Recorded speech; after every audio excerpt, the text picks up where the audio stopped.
Na stráž, milí patrioti a patriotky. Dnešný blog bude o najväčšej, ale aj najkontroverznejšej postave našej histórie.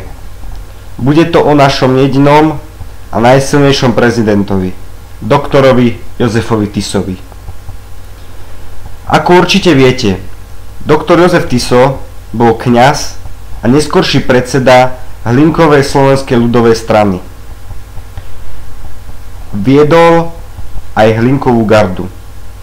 Mnoho ľudí ho považuje za fašistu a vlastizradcu, pretože sa podľa nich spojil s fašistickým Nemeckom. Ani ja sa nečudujem, že si to myslia, pretože história strašne zavádza a klame.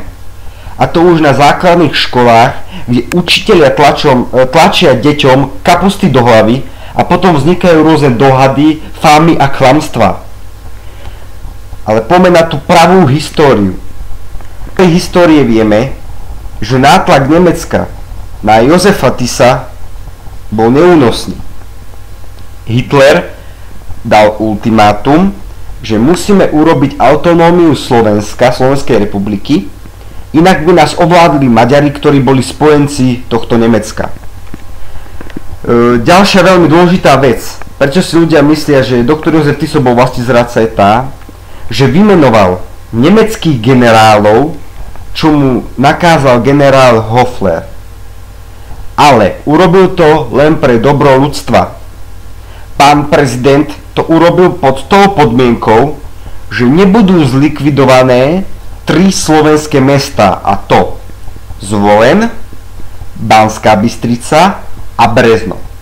Ďalej, týmto činom zachránil 300 ľudí pred zastrelením a 5000 vojakov pred transportom do Nemecka. Keby tak neurobil, Maďarsko, podporované veľmi silným Nemeckom, by nás roztrhalo na Frankfurte.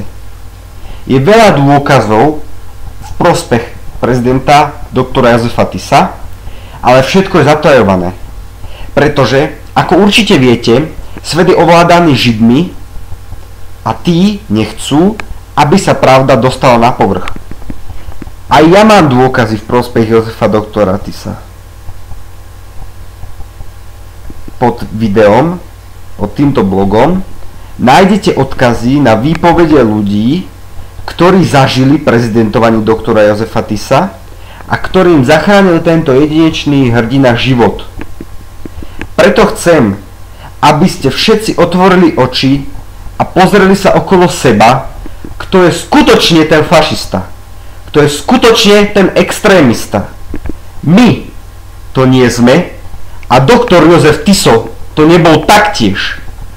Fašisti a extrémisti sedia tam hore a je ich 150. Nenechajme sa klamať, nenechajme sa zotročovať, nenechajme si kradnúť naše veľké osobnosti. Bráňme ich, hovorme o nich, šírme o nich pravdu. Toto chcem a mali by ste to chcieť aj vy. Ak nechcete dopadnúť ako vymité ovce. Našim heslom je, čo je naše, to je naše a to si nedáme. Verný sebe, svorne napred. Na stráž.